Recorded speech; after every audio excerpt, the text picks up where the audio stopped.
They didn't just threaten my home. They tried to erase me, one violation at a time.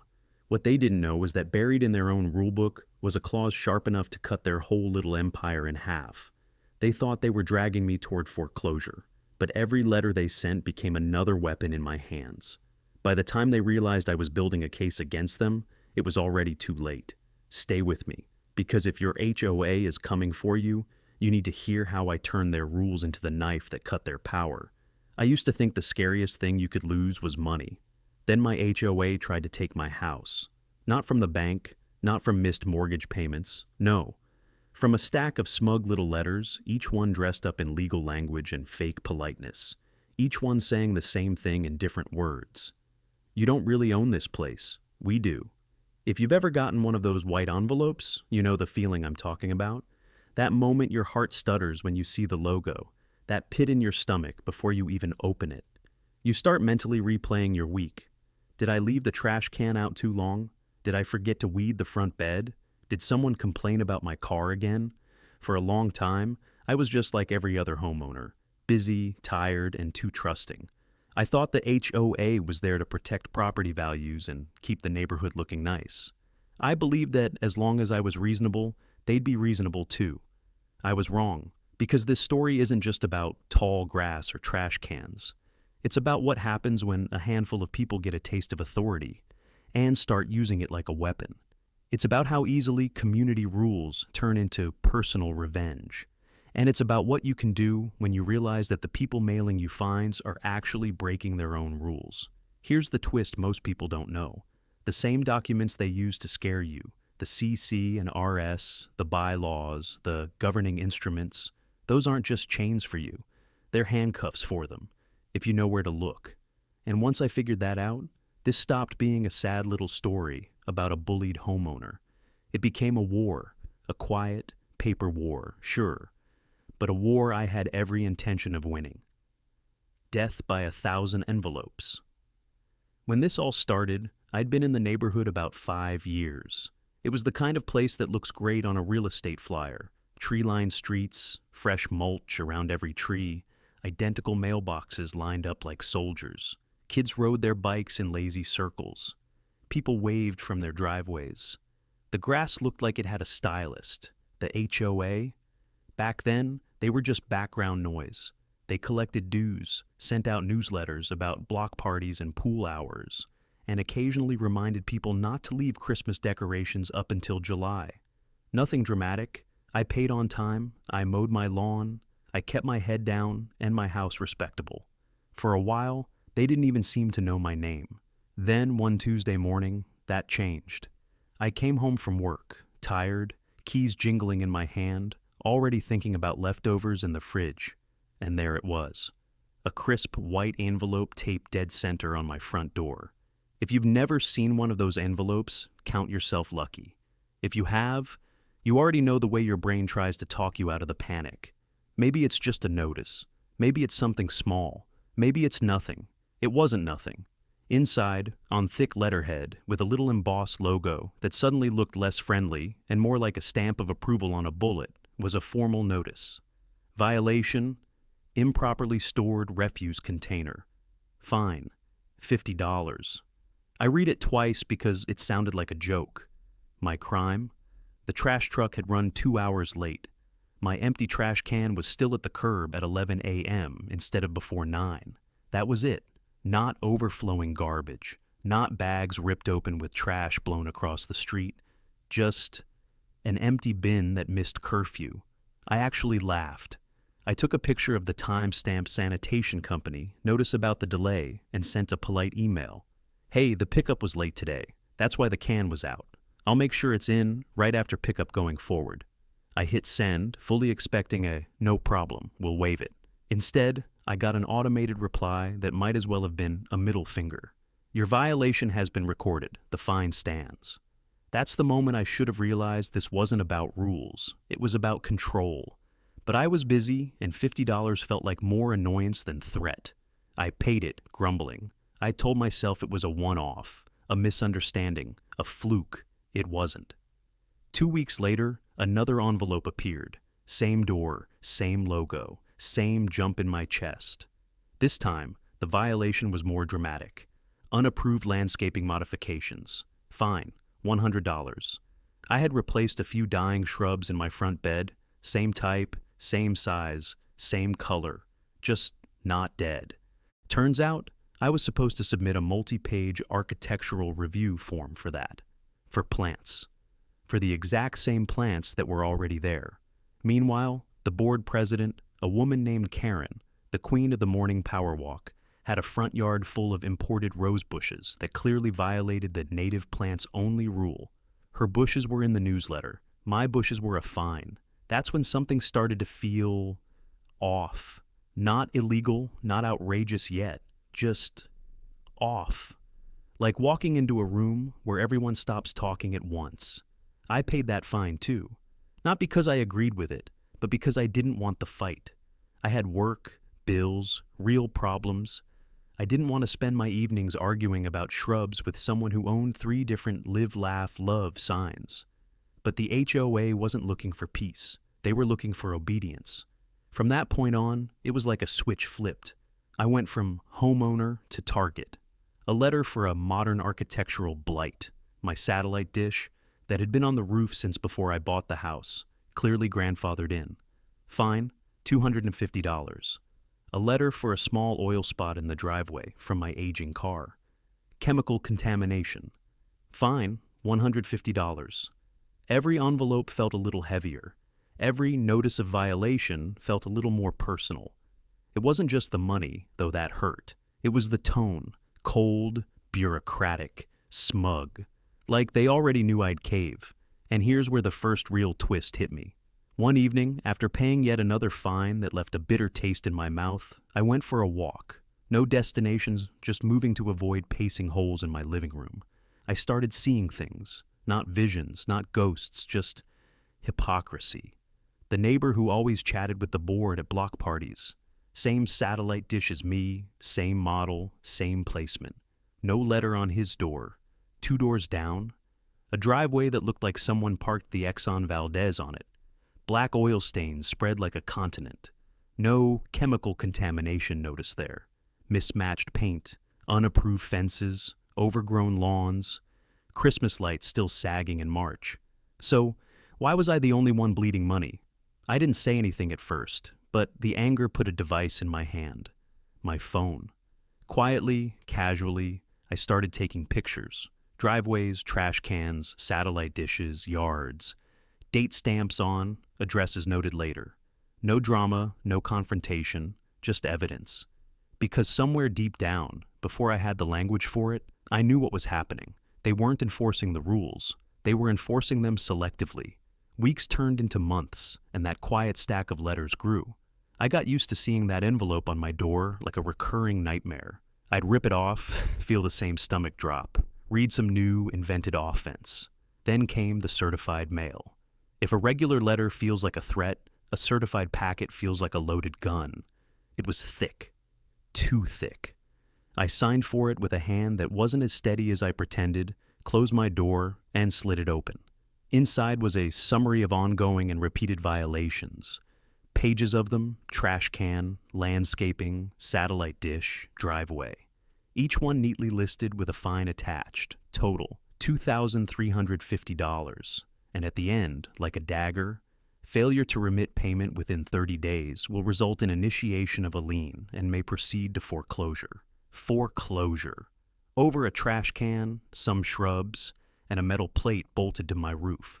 If you've never had your home threatened on paper, let me tell you, the room doesn't spin, it shrinks. Your walls feel closer, your chest feels smaller. The place that's supposed to be safe suddenly feels conditional. Behave. Or we take it all. That night, I didn't watch TV. I didn't eat. I just walked circles in my living room with that packet in my hand. Rage and fear fighting for who got to sit in the driver's seat. They had the bylaws. They had a lawyer on retainer. They had authority. What did I have? Just a feeling. A deep, stubborn feeling that this wasn't just unfair. It was wrong. Not just morally, legally. By sunrise, that cold dread had hardened into something else. Resolve. They'd started a war. I decided I was going to learn how to fight it. And if you're dealing with something like this right now, don't go anywhere, because this is where the story stops being a victim story and turns into a blueprint. My first instinct was the same as yours probably would be: call a lawyer. I pictured this dramatic courtroom showdown, me on one side, the HOA board on the other, their smug faces melting when the judge slammed down a ruling in my favor. Then I started Googling HOA attorneys. Consultation fees alone looked like car payments, retainers looked like down payments, and every website said the same thing in polite legal terms: we're expensive, and this will take a long time. Here's the thing: they were already threatening my finances. The idea of emptying my savings just to start a fight felt like giving them exactly what they wanted. So I stopped and asked myself a different question. What if I learned the rules first? If they were going to beat me with a rule book, I needed to know what was actually written in it. That decision, right there, half panicked, staring at numbers on a screen, that was the turning point of this entire story. Because instead of paying a lawyer to read my documents for me, I decided to become the most dangerous thing in an HOA neighborhood: a homeowner who actually knows how to read. My war didn't start in a courtroom. It started in an office supply store. Binder, dividers, 3-hole punch, highlighters. It sounds small. It wasn't. It was the moment I stopped being reactive and started getting deliberate. On the spine of that binder, in thick block letters, I wrote 3 words: the HOA War Room. First, I printed every email, every notice, every fine. I put them in order. I added my photos, trash cans, driveways, satellite dishes, each one labeled with date, time, and address. That alone changed the way everything looked. When you stack injustice in one place, it stops feeling like bad luck and starts looking like a pattern. But the heart of the war room wasn't my complaints. It was their rules.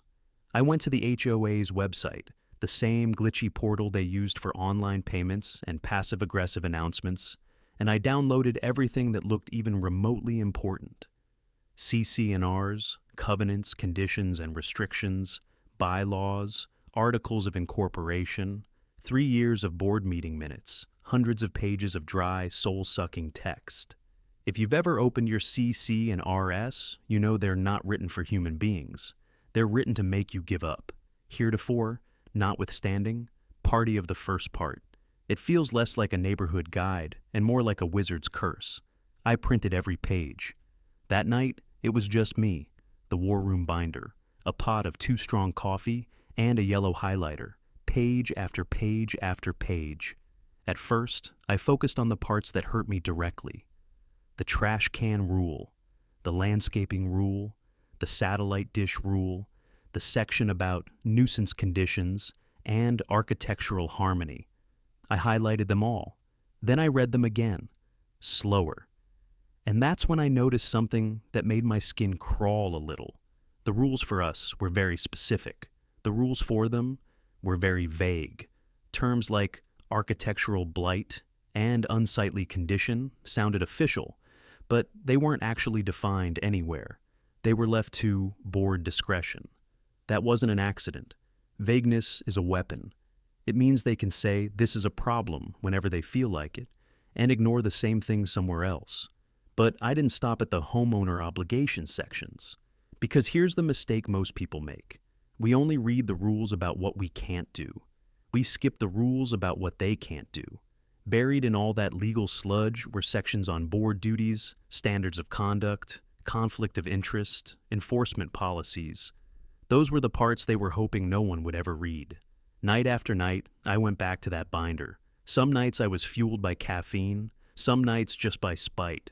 I filled margins with notes. I started tagging pages with sticky flags.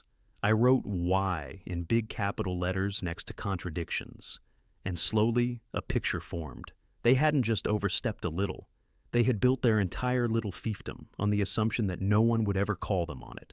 Then, late one Thursday night, when the house was quiet and the coffee had gone cold, I found it. Not a single line, not a magical sentence that said, "You win, they lose."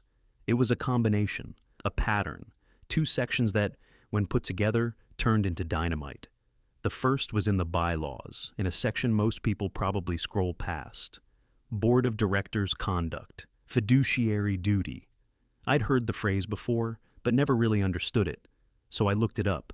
And when I read what it meant in practice, I actually sat back and said, out loud, to my empty kitchen, holy shit. Fiduciary duty means the board is legally required to act in the best interest of the entire community. They have to act in good faith. They can't use their power for personal vendettas. They can't favor their friends. They can't use the rules as a stick to beat someone they don't like. And here's the best part. Violating that duty doesn't just make them mean. It makes them liable, not just the HOA. Individual board members. The second piece of the puzzle was buried deep in the enforcement section of the CC&Rs. After a long list of ways they could fine you, threaten you, and remedy violations, there was a quiet little line, easy to overlook. All rules and restrictions shall be applied in a fair and uniform manner to all residents. Fair, uniform. Those two words were the bullet they accidentally left lying on the table. Because remember all those photos I took? The ones with other people's trash cans, driveways, and satellite dishes? Those weren't just gotcha moments anymore. They were proof. Proof that the rules were not being applied uniformly. Proof that they were picking and choosing who to punish. In other words, proof that they weren't just annoying. They were breaking their own highest standard of conduct. I stared at that sentence for a long time. The highlighter slipped from my fingers and rolled across the table. My heart was pounding in a way it hadn't even when I opened that foreclosure threat, because that's when it clicked. Their biggest weapon wasn't the rulebook. Their biggest weapon was the assumption that I would never read it. They'd made one fatal mistake. They underestimated the wrong homeowner. From that moment, my binder stopped being a scrapbook of petty injustices. It became a case file, and I stopped being a guy who was getting picked on by the HOA. I became their worst nightmare, a calm, organized, angry person with evidence and time. If your HOA has you feeling cornered, listen carefully from here on out, because this is where I stop reacting to fines and start planning the counterattack. Let me hit pause on the story for just a second, because if you're listening to this and feeling that same knot in your stomach I felt, I want you to do something today. Go to your HOA's website. Download your CC&Rs and bylaws. Don't just save them, print them, get a highlighter, start a folder, call it your war room if you want. Because the real power isn't in some secret phrase I say in this video. It's in you understanding the rules they hope you will never read. And if you want me to keep breaking this down and walking you through what to look for in those documents, make sure you're subscribed, because what I did next is exactly what turned the tide. All right, let's get back into it. Turning paper into a weapon. Once I had the two magic ingredients, fiduciary duty and uniform enforcement, I knew I couldn't just march into a meeting and start yelling. That's what they expect angry homeowners to do. They expect emotion. They expect rants. They expect you to lose your cool so they can roll their eyes and mark you down as difficult. I wasn't going to give them that. If I wanted to win this, I had to think less like a complainer and more like a prosecutor. That meant one thing. I needed a case file and a closing argument. My weapon of choice wasn't going to be a phone call or a dramatic confrontation at the next board meeting. It was going to be a letter, not an angry email with all caps, not a rant on social media, a formal, structured, documented demand letter built entirely on their own rules and my evidence. I spent an entire weekend on it, 10 pages plus exhibits. I treated it like homework, trial prep, and revenge therapy all at once. I opened with calm acknowledgement. This letter is in response to your notice dated date, alleging ongoing and repeated covenant violations totaling $2,350 in fines. No emotion, no name-calling, just facts. Then I went down the list, one violation at a time, and dismantled each one with receipts. Trash can. I attached a screenshot of the sanitation company's official notice about the delayed pickup on that exact date. Time-stamped, public, verifiable. Then I gently pointed out that the CC&Rs made no accommodation for service delays, meaning the rule, as they were applying it, was arbitrary. Landscaping, I included the nursery receipt with the botanical names of the shrubs I'd bought, matching the ones I'd removed. I quoted the section of their own CC&Rs that allowed like-for-like replacement and maintenance without prior board approval. The unapproved modification wasn't a violation, it was routine upkeep. Satellite dish. I attached a copy of the disclosure from my home purchase showing the dish as existing property when I moved in. I referenced state and federal protections around small satellite dishes, which significantly limit how HOAs can restrict them. I wasn't just arguing I was being treated unfairly. I was showing that on paper, under their own rules and under higher law, their fines were baseless. That was phase 1. Phase 2 was where it got dangerous for them. I created a section titled Board's Breach of Fiduciary Duty and Failure to Enforce Rules in a Uniform Manner. Under that heading, I quoted their own bylaws, verbatim, on fiduciary duty. Then I quoted the fair and uniform sentence from the CC&Rs. After that, I introduced Exhibit A simple table. Column 1, each alleged violation against me. Column 2, photos, time-stamped, address labeled, of other homes with the same or worse conditions. My trash can out for 2 hours. 3 other homes, including the treasurer's, with cans sitting out overnight. No fines. My supposedly offensive satellite dish, an identical dish on a committee member's house. No fines. My little driveway oil mark, a neighboring driveway that looked like a mechanic shop spill. No fines. I didn't exaggerate. I didn't insult anyone. I just laid the photos and the facts side by side. Then I spelled it out in plain English. The enclosed evidence demonstrates a clear pattern of selective enforcement of community rules. Residents in apparent social proximity to the board are not cited for identical or more severe conditions, while I have been repeatedly targeted. This pattern is inconsistent with the board's fiduciary obligations and with the requirement that all rules be applied in a fair and uniform manner to all residents. In the final pages, I connected the dots for them. If they continued this pattern after being put on notice, they weren't just being mean. They were knowingly breaching their fiduciary duty, and that, in legal terms, opens them up to exactly the thing they fear the most: personal liability. Not just HOA gets sued. You, Karen, you, treasurer, you, secretary. Real names, real exposure. I closed the letter with a clear, calm ultimatum. Based on the above, all outstanding fines referenced in your notice are invalid and will not be paid. I request written confirmation within 15 business days that my account has been adjusted to reflect a zero balance and that no lien or foreclosure proceedings will be initiated based on these disputed fines. No threats, no, I'm going to destroy you. Just, here are the facts, here are the rules, here's your chance to fix it.